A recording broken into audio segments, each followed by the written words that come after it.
नमस्कार, स्वागत है आपका मध्य प्रदेश फर्स्ट में। मैं हूं आपके साथ राधा और मेरे सहयोगी विकास भी जुड़ चुके हैं। मध्य प्रदेश के लोकसभा के चुनाव की सारी सीटों के बारे में बात करेंगे, लेकिन सबसे ज्यादा इंपॉर्टेंट इस चुनाव में कौन सी सीट रही है उस पर चर्चा करेंगे। विकास, सबसे पहले हम कौन सी सीट के बारे में चर्चा करेंगे? बिल्कुल राधा, 2014 में एमपी में बीजेपी ने 27 सीट हासिल की थी। 2019 में आते हैं तो बीजेपी ने 28 सीट हासिल की, लेकिन इस बार 2024 में बीजेपी ने क्लीन स्वीप कर दी है। जी हाँ, एक भी बैठक कांग्रेस के हाथ में नहीं आई। 2019 में छिंदवाड़ा बैठक कांग्रेस के हाथ में थी, लेकिन इस बैठक को भी बीजेपी ने छीन ली है। लेकिन ऐसी 3 बैठक थी एमपी में कि जो शायद कांग्रेस के हाथ में आ सकती थी, लेकिन यह बैठक आखिर कांग्रेस के हाथ में क्यों नहीं, क्यों इस बैठक को कांग्रेस जीत नहीं पाई, इसके बारे में हम बातचीत करेंगे।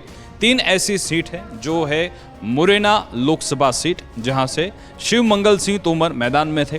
दूसरी सीट है रीवा लोकसभा सीट, जहां से बीजेपी की तरफ से जनार्दन मिश्र और कांग्रेस की तरफ से नीलम मिश्र थे।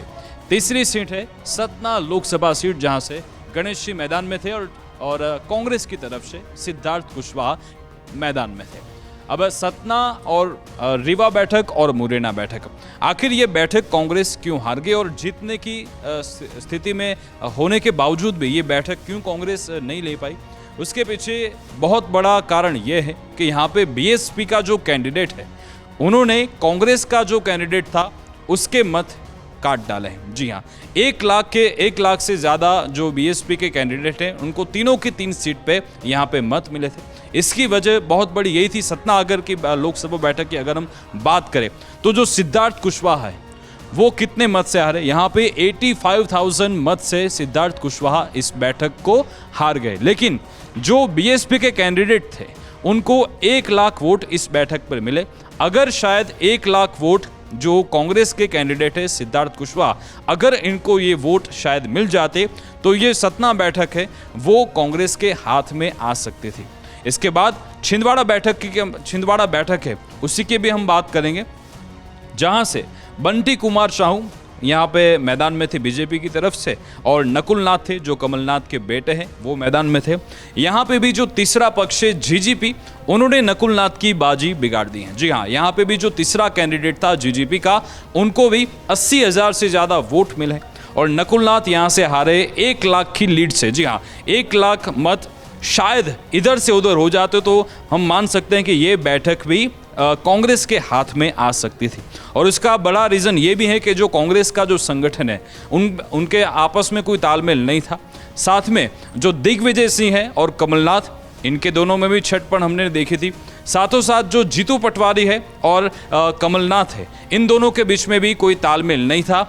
ये बहुत सारे ऐसे रीजन है कि जिसकी वजह से कांग्रेस यहाँ पे कुछ अच्छा प्रदर्शन नहीं कर पाई और बीजेपी ने यहाँ पे क्लीन स्वीप की है। और हमने देखा है कि जो क्षेत्रीय दल है वो लगातार जो कांग्रेस हो या बीजेपी, उनका खेल बिगाड़ते रहते हैं। यूपी में भी हमने देखा कि जो बीएसपी, उनका जो वोट प्रतिशत है 20% है।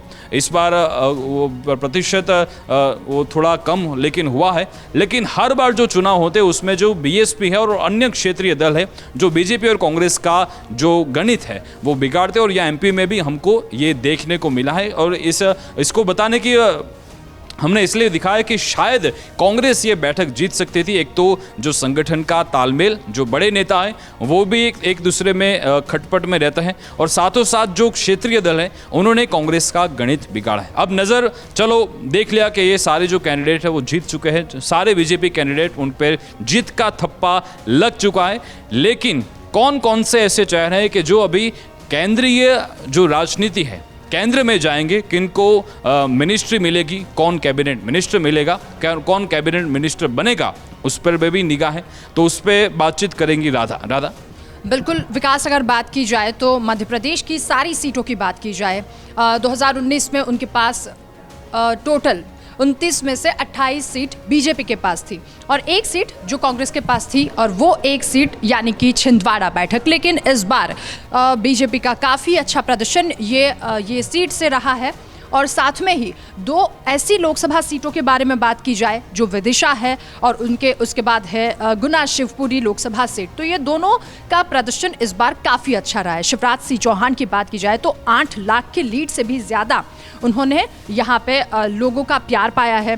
गुना शिवपुरी यहाँ की बात की जाए तो ज्योतिरादित्य सिंधिया जो कि कांग्रेस में यहाँ पे आए हैं भारतीय जनता पार्टी में, और 2019 में उनकी हार हुई थी, ये हार का बदला भी उन्होंने ले लिया है। तो अब बीजेपी ने ये भी बोल दिया है कि मंत्रालय देने में वो कोई भी समझौता नहीं करेंगी, अगर मांग उनकी सही रही तो ही उनको मंत्रालय दिया जाएगा। रक्षा, वित्त मंत्रालय, गृह मंत्रालय, विदेश मंत्रालय बीजेपी किसी को भी नहीं देगी।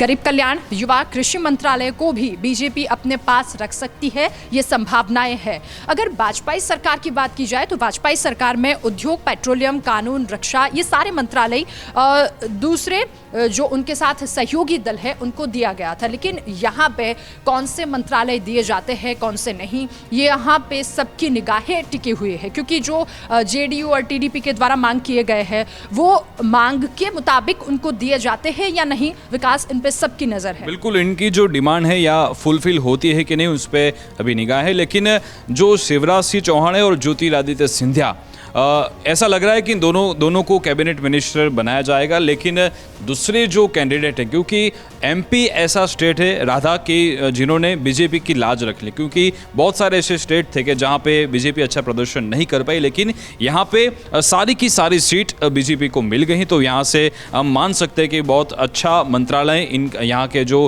बीजेपी के सांसद हैं उनको मिलेगा।